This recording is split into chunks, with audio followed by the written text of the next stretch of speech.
Hoy vamos a hablar de un libro muy popular en la comunidad de desarrollo, que es el libro de Clean Code, que es este de aquí.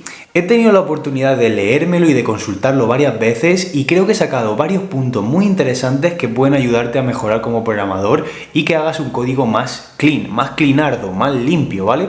Así que muy atento en este vídeo porque te voy a decir cuáles son mis puntos clave que he extraído de este libro. Y antes de ir con todas las claves, tengo que recomendarte mis cursos de desarrollo web que tienes aquí abajo en la descripción. Los tienes ordenados desde cero y paso a paso y te los tengo que recomendar ahora porque ahora están con un descuento especial gracias al Black Friday. Es decir, ahora es el precio más bajo y más barato que vas a encontrar durante todo el año, así que aprovecha y apúntate a todos los que puedas antes de que sea tarde. El primer consejo que he sacado de este libro es que escribas nombres con sentido, tanto a variables como a funciones, como a clases, métodos, a todo lo que tú hagas dentro de tu código que tenga un nombre con significado y con sentido, ¿de acuerdo? Que no sean siglas, sino que si una variable guarda un nombre, pues que la variable se llame nombre. Si una función va a guardar un usuario, pues que la función se llame guardar usuario, simplemente. Básicamente que los nombres sean muy descriptivos de lo que hace esa variable o función. Y enlazado un poco con el tema de los nombres, también recomienda el libro que sean nombres fáciles de buscar. Es decir, que cuando tú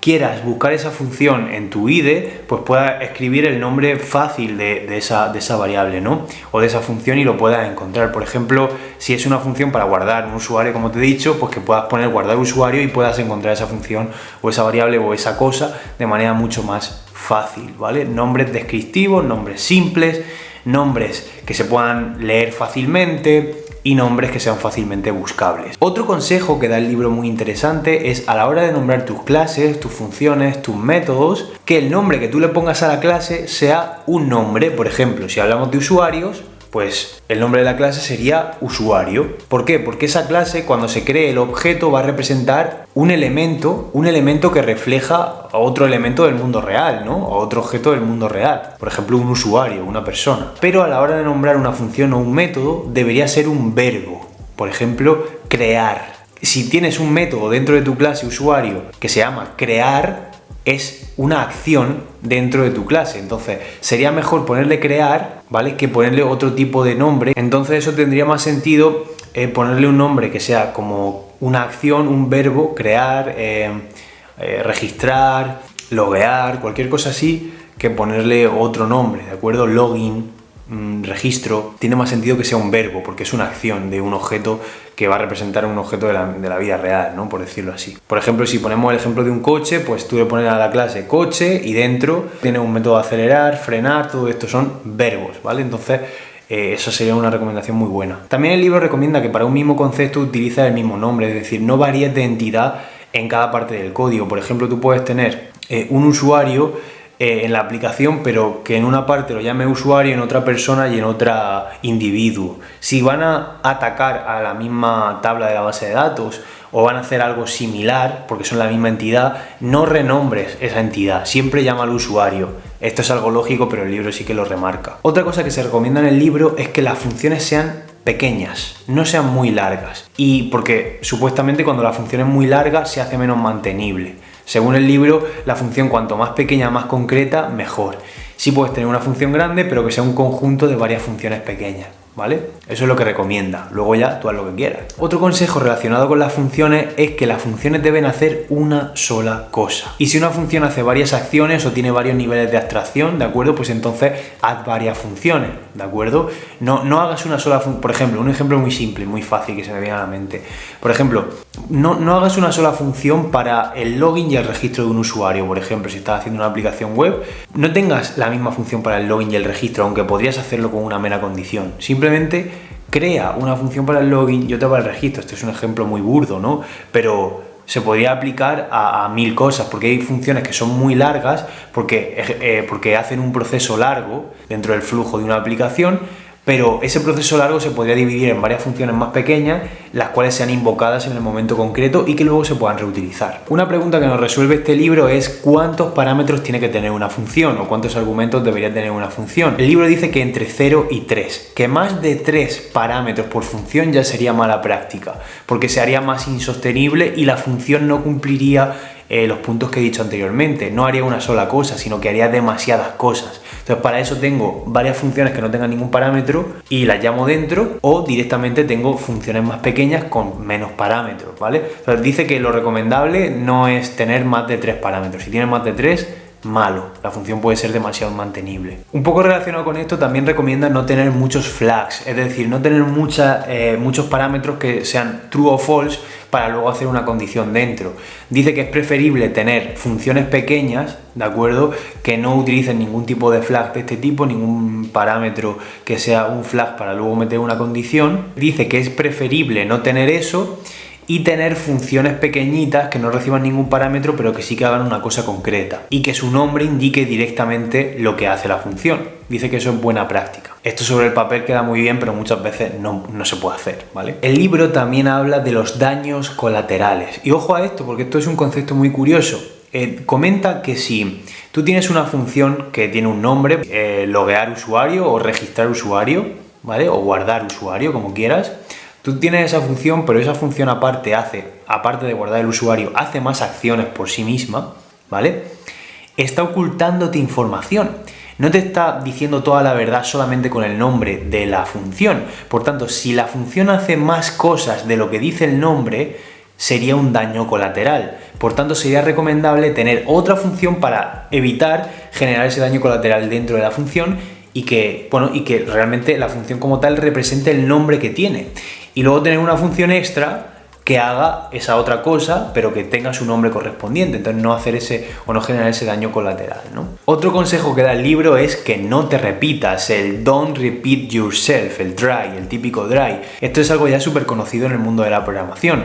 El código no lo puedes repetir en muchos sitios de la aplicación. Es decir, si tú vas a hacer un código que va a hacer la paginación de una serie de entradas de un blog, ¿de acuerdo?, y luego vas a tener 50.000 secciones en la página donde se van a hacer paginaciones, pues no repitas el mismo código en el mismo sitio. Hazte una función que puedas invocar y te pueda paginar diferentes ítems de diferente tipo de entidad, porque por ejemplo, si tú tienes en tu aplicación web una entidad que sea artículos, otra que sea categorías, otra que sea páginas, otra que sea productos, y en todas esas tienes una paginación, ¿vale?, pues no tiene sentido crearte o copiar-pegar el mismo código en el mismo sitio, porque allí estarías cumpliendo el principio de dry.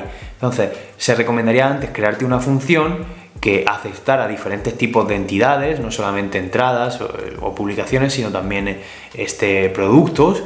Tú le pasas los parámetros correspondientes y te lo pagina todo. De esa manera no repites el código, creas una función para evitar esa repetición de código. Y con esto, y este ejemplo lo podría aplicar a todo, al HTML, también a los estilos CSS, a la programación con cualquier lenguaje. No repitas el mismo código cuando va a ser una tarea repetitiva o algo que se va a hacer varias veces en el proyecto. Esto se puede aplicar a muchas cosas dentro del desarrollo web, ¿vale? Lo vemos también en los cursos que tienes aquí abajo en la descripción del vídeo. Otra cosa en la que se incide en el libro es que tu código describa ya automáticamente lo que va a hacer y que sean lo mínimo necesario los comentarios, ¿de acuerdo? Porque según dice en el libro, los comentarios se pueden quedar obsoletos si tú vas modificando la aplicación como tal. Entonces, dice que el código como tal debe ser lo más descriptivo posible y lo más legible posible para que sea como leer un libro directamente, que tú leas el código y sea súper descriptivo, es decir, que no necesite comentarios de tan claro que está el código, ¿vale? Que el código se explique él solito, que sea sumamente claro. Para esto muchas veces es recomendable o podría ser recomendable utilizar formas de programar o evitar ciertos atajos de código que hacen que sea menos legible el código y hacer un código que a lo mejor ocupe un par de líneas de código más, pero que sea más claro de leer. Muchas veces eso conviene, ¿no? También relacionado con los comentarios, dice que no siempre hay que seguir la regla de no escribir comentarios para que el código se explique por sí solo, pero sí que es verdad que dice que los comentarios deben ser descriptivos y no explicativos, y no poner tochos de comentarios explicando que esta función hace tal y tal. No, simplemente debe definir qué hace la función, no cómo lo hace. Es decir, tú puedes tener una función que sea registrar usuario y poner un comentario, registrar usuario simplemente, o código para guardar usuario, pero no tienes por qué poner código para guardar usuario que hace una consulta a la base de datos, que lo guarda aquí, que lo guarda allá. Eso ya lo tiene que explicar el propio código. O sea, el comentario debe ser algo que defina, no que no que explique como tal el funcionamiento de una función o de un método, ¿no? También habla de la diferencia entre objetos y estructuras de datos. Dice que las estructuras de datos muestran los datos que tienen dentro, pero no tienen ninguna función lógica. Y sin embargo, los objetos detrás de esa abstracción sí que ocultan datos, funciones, funcionalidades y una lógica para operar con los datos que tienen. También en el libro se recomienda utilizar bastantes excepciones en lugar de retornar un resultado en una función como tal directamente cuando sucede algún error. También se recomienda bastante el uso del try y el catch y este tipo de estructura para capturar errores. También el libro recomienda que no se devuelva en ningún caso null en una función, nunca. Según el autor del libro, es bastante peligroso devolver un dato null, porque quien llama a la función no tiene por qué saber si devuelve un dato nulo o no. Es decir, pues al final, si la función tiene que devolver un booleano, pues va a devolver en todo caso siempre true o false y punto.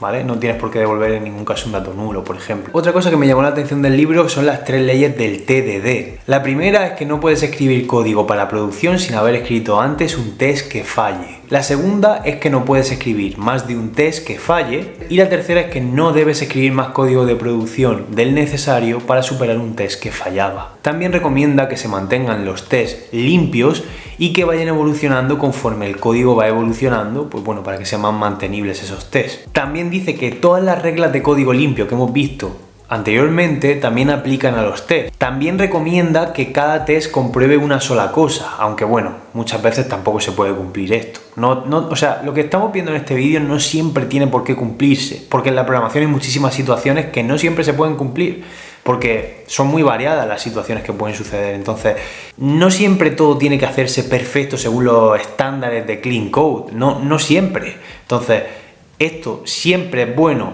tenerlo en cuenta, pero no siempre es una regla 100% escrita en la Biblia, ¿sabes lo que te digo? Es algo que puede, en algunos casos, no usarse, en algunos casos. Como regla general sí, pero en algunos casos te puedes saltar todas estas normas si quieres o si ves que es necesario saltártelas. Con respecto a los test unitarios también existe la regla del first, ¿de acuerdo? Que significa que un test tiene que ser sí o sí rápido, independiente, repetible, autovalidable y oportuno. Luego, volviendo al tema de las clases, en la programación orientada a objetos también recomienda una estructura definida de cómo tiene que ser una clase. Se recomienda el siguiente orden para definir los elementos que hay dentro de una clase. Lo primero, las constantes públicas. Lo segundo, las constantes privadas. Lo tercero, las variables públicas. Lo cuarto, las variables privadas o las propiedades privadas, propiedades protegidas, se puede llamar de varias maneras, o atributos privados, atributos protegidos.